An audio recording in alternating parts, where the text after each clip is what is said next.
విశాఖలో ముఖ్యమంత్రి ఉండేందుకు రుషికొండను బోడిగుండు చేసి మరీ 500 కోట్ల రూపాయలతో రాజప్రసాదాన్ని నిర్మిస్తున్నారని ఏబిఎన్ ఆంధ్రజ్యోతిలు పదే పదే ప్రసారం చేశాయి. అయితే ప్రభుత్వం మాత్రం అక్కడ ఉన్న టూరిస్ట్ రిసార్ట్ ను కూల్చి అంతర్జాతీయ ప్రమాణాలతో రిసార్ట్ నిర్మిస్తున్నట్టు బొంకింది. టూరిస్ట్ రిసార్ట్ ముసుగులో ముఖ్యమంత్రి క్యాంపు కార్యాలయాన్ని నిర్మించేసింది. ఇంత చేసిన ఆ భవంతుల ప్రారంభోత్సవానికి మీడియాను, రాజకీయ నాయకులను, సాధారణ ప్రజలను దూరం పెట్టారు. ఆ రాజకోట వెనుకున్న అసలు రహస్యం ఏంటి తెలియాలి అంటే let's watch this ABN special story.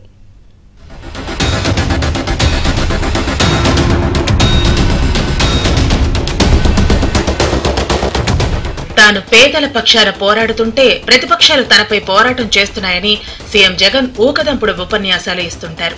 మరి ప్రజల డబ్బుతో రాజభోగాలు అనుభవించే జగన్ ను ఏమనాలి? నయా పెత్తందారా అనే ప్రశ్న ఇప్పుడు అందరిలో ఉదయిస్తోంది. తాను ఉండేందుకు విశాఖ అందాలకు మణిహారం లాంటి రుషికొండకు బోడిగుండు కొట్టి కోర్టు ఆదేశాలను, సిఆర్జెడ్ నిబంధనలు బేఖాతరు చేసి నిర్మించిన రాజప్రాసాదాన్ని ఏమనాలి? నయా పెత్తందారు నయా నివాసం అనాలా అని విశాఖవాసులు ప్రశ్నిస్తున్నారు. రెండవ రోజే ఊడిపోయిన గేట్లు ప్రారంభోత్సవానికి కుప్పం వరకు వెళ్లిన సీఎం జగన్ ముచ్చటపడి సుమారు 500 కోట్లు ఖర్చు చేసి నిర్మించిన ఈ భవంతిని ఎందుకు ప్రారంభించలేదు? రోజా ప్రారంభిస్తుంటే మీడియాను ఎందుకు అనుమతించలేదు? అసలు అది రిసార్టా లేక నయా పెత్తందారు ఉండే రాజకోట? అసలు ఈ రాజకోట రహస్యం ఏంటి అనేది ఇప్పుడు $1 మిలియన్ ప్రశ్నగా మారింది. విశాఖలో రిషికొండపై ఉన్న బీచ్ రిసార్టులు అంతర్జాతీయ ప్రమాణాలతో లేవు. వాటిని కూల్చి అంతే ప్రదేశంలో అంతర్జాతీయ ప్రమాణాలతో రిసార్ట్ నిర్మిస్తే ఏడాదికి 50 కోట్లు ఆదాయం వస్తుంది అని టూరిజం శాఖ ప్రతిపాదించింది. ఇదే విషయాన్ని చెబుతూ అక్కడ నిర్మాణాలకు కేబినెట్ అనుమతి పొందింది. అప్పటికే ఉన్న బీచ్ రిసార్టుల వల్ల ఏడాదికి 7.5 కోట్లు ఆదాయం వస్తుండేది. ఆ నిర్మాణాలు గతంలో 48,000 స్క్వేర్ ఫీట్లలో ఉంటే తాజాగా 500 కోట్లతో G+1 గా నిర్మించిన 4 భవంతులు సుమారు 2 లక్షల స్క్వేర్ ఫీట్ విస్తీర్ణంలో ఉన్నాయి. వీటిని 3 ఫేజ్లలో నిర్మించాలని భావించగా తొలుత అంచనా వ్యయం కేవలం 92 కోట్లుగా పేర్కొన్నారు.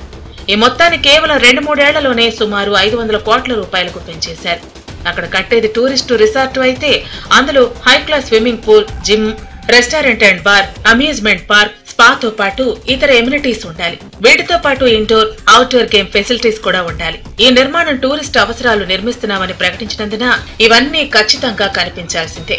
అయితే అధికారుల త్రిసభ్య కమిటీతో ఈ భవనం సీఎం క్యాంపు కార్యాలయానికి అనువైనదని ప్రభుత్వమే చెప్పించింది. ఒకవేళ అలాగే అనుకున్నా ఆ భవనాల్లో ఈ ఫెసిలిటీస్ అప్పటికే ఏర్పాటు చేసి ఉండాలి.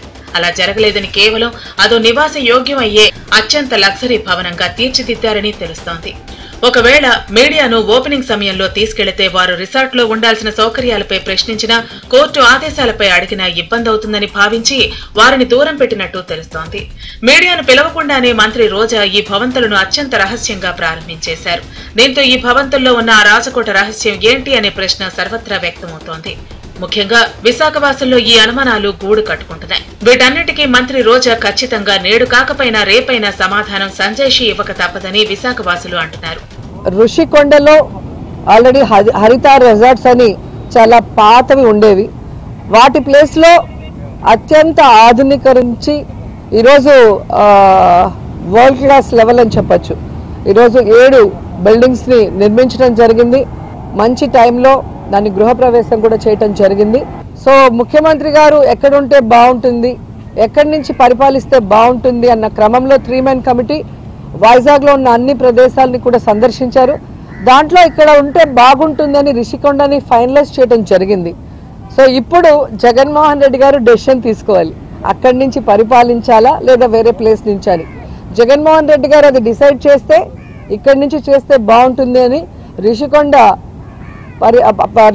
నుంచి మరి క్యాంప్ ఆఫీస్ గా పరిపాలన స్టార్ట్ అవుతుంది, లేదంటే టూరిజం స్పాట్ గానే అది కంటిన్యూ అవుతుంది, టూరిజం రిసార్ట్ గానే కంటిన్యూ అవుతుంది. ఇదిలా ఉంటే విశాఖలో నిర్మించిన ఈ భవంతులు టూరిస్టు రిసార్ట్లు కాదని సీఎం క్యాంపు కార్యాలయం కోసం నిర్మిస్తున్నారని ఏబిఎన్ ఎప్పటి నుంచో చెబుతోంది. చివరకు సిఆర్జెడ్ నిబంధనలను సైతం పక్కన పెట్టి నిర్మాణాలు చేపడుతుండటంపై అనేక కథనాలు ప్రసారం చేసింది. సిఆర్జెడ్ నిబంధనల ప్రకారం సముద్రానికి ఆనుకుని ప్రభుత్వ భవనాల నిర్మాణం చేయకూడదు. దీనికి ప్రభుత్వం తాము కూల్చిన చోటే భవనాలు కడుతున్నామని, అవి కేవలం టూరిజం రిసార్టులేనని, ఇప్పటికింకా ఈ భవంతులు టూరిజం రిసార్టులేనని మంత్రి చెప్పారు. అయితే ముఖ్యమంత్రి ఇక్కడ ఉండే అవకాశం ఉన్నందున మీడియాకు ముఖ్యమంత్రి భద్రత దృష్ట్యా అనుమతి ఇవ్వలేదన్నారు. అయితే 2 లక్షల చదరపు అడుగుల భవంతిని ముఖ్యమంత్రి నివాసంగా మార్చుతారా అన్న ప్రశ్నకు సమాధానం లేదు అనే చెప్పాలి.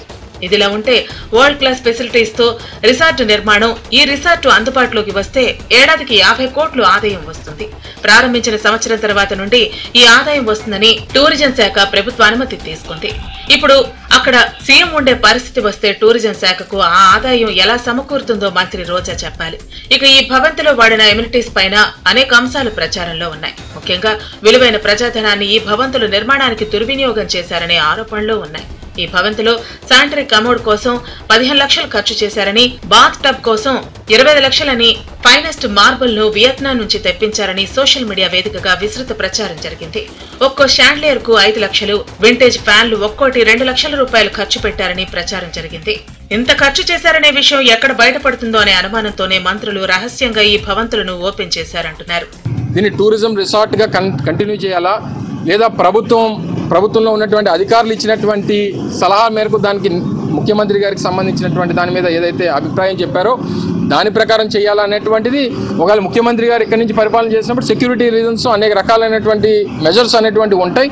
సో ఏదేమైనప్పటికీ ఇంకా చిన్న చిన్న పనులు కూడా ఒక 5-10% పూర్తి చేయాల్సిన